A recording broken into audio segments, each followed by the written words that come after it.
from Wheels of Steel, and I'm sure he'll send it to you. Next question. Anonymous said, "Good." Why is everybody anonymous?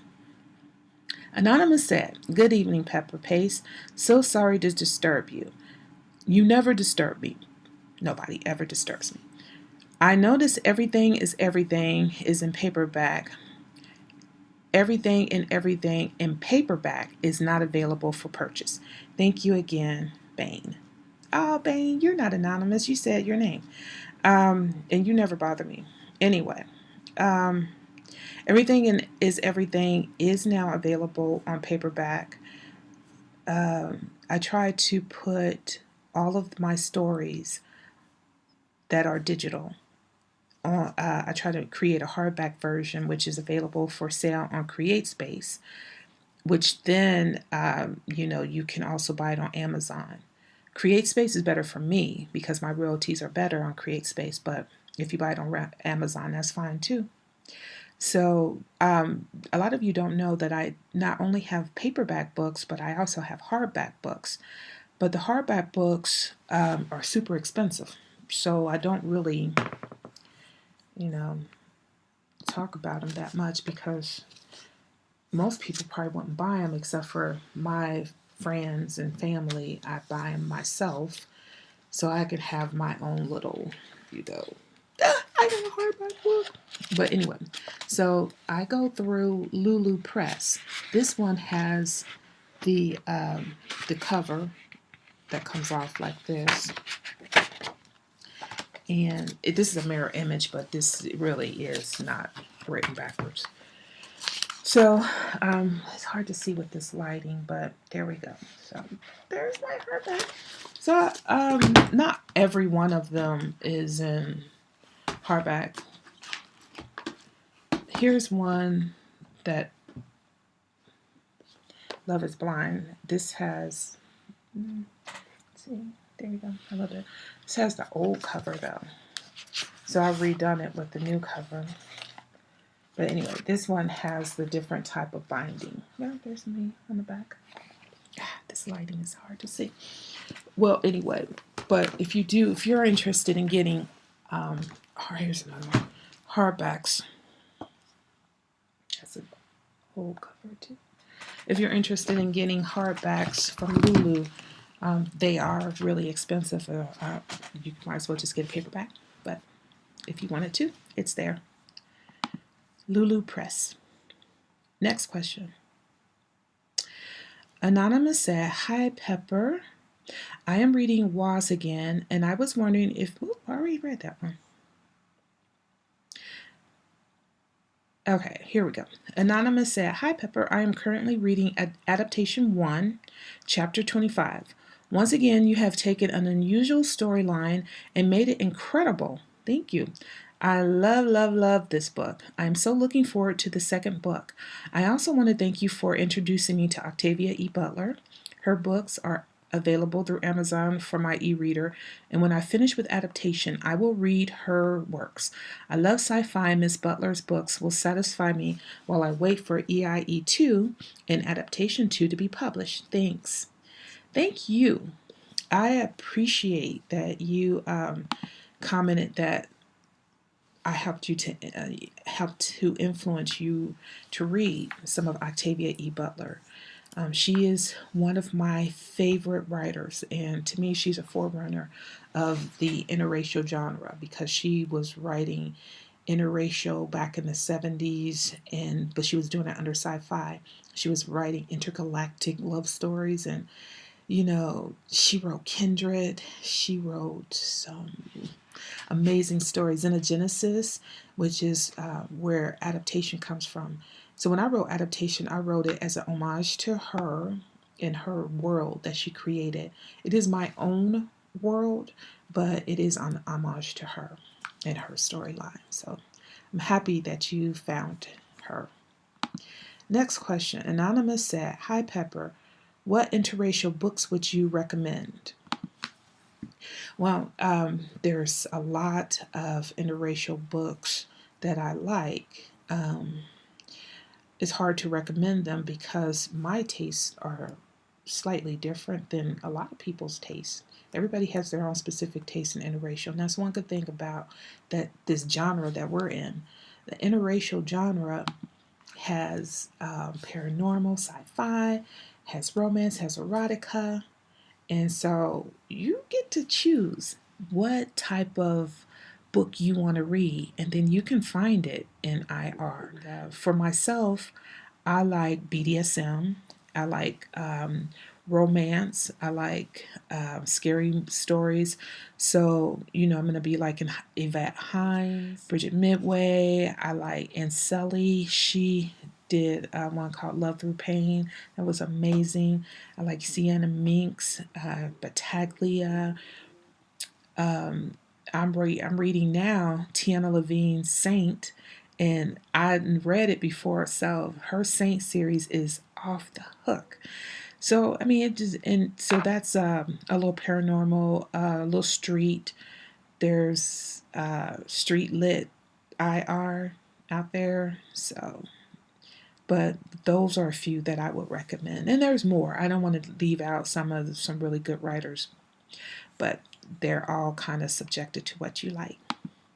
Next question.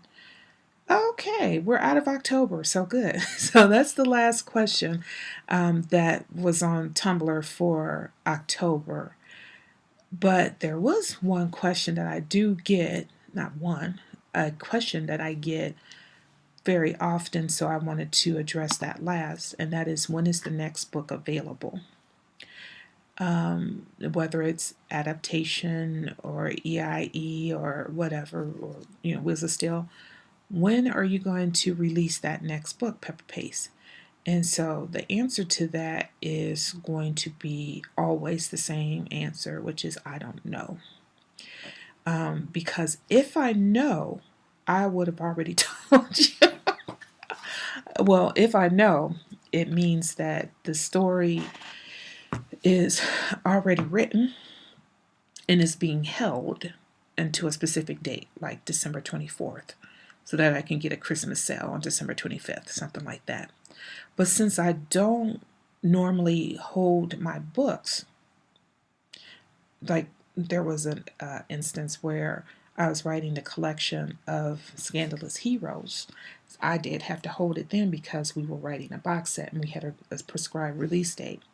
But as an independent author, I don't have to, follow any type of deadlines. I make my own deadlines, and sometimes deadlines don't work when you are not a full-time writer. When you have, like I work a 9-hour job, and I have, some family issues going on right now, my own health issues. My mom just had some issues. I've been her primary care person. So, yeah, and all kinds of other stuff that is a part of, you have to navigate through that stuff. But anyway, to answer your question about when the next book is going to come out, once I start writing the book, I no longer really am writing the book. The characters are writing the book, and they can go at a fast pace or a slow pace, whatever. But once we get to from page 1 to page 300, or however long it's going to be, you don't write it 1, 2, 3 to 300.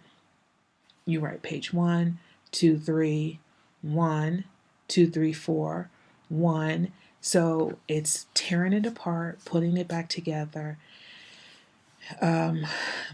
Once they write themselves, the next thing is it goes to the beta readers, and the beta readers also have full-time jobs, at least mine do, and so they read it and they make their corrections and they make their comments and they give me the changes.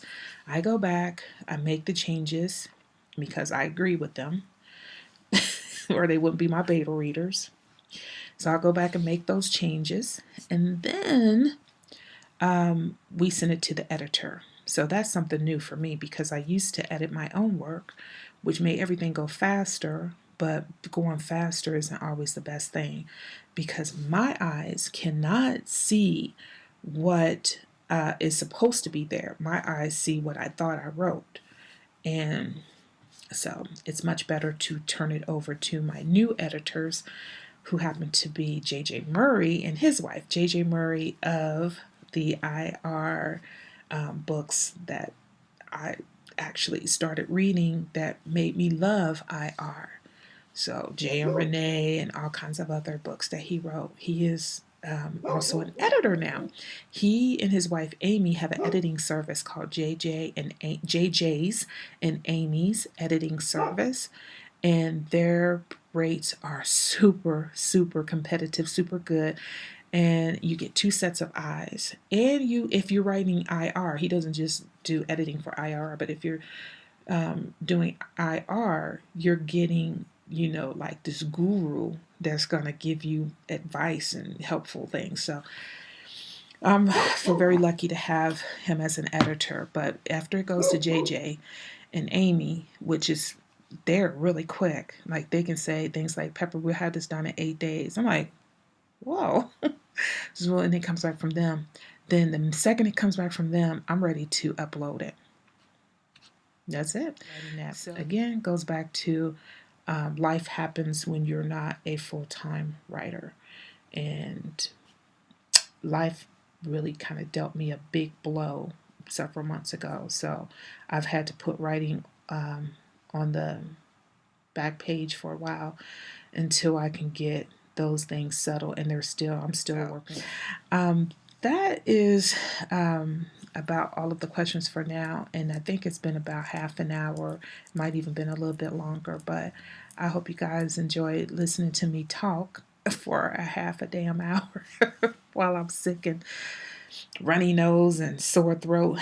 But maybe we'll do this again if I don't get with all of my questions, my November questions. I just want to let you know I appreciate you. I'm not talking about just because you buy my books and help support that, but because you give me the feedback and comments and the support that any writer will be lucky to have. So you're the best fans in the world. Love you. Thanks.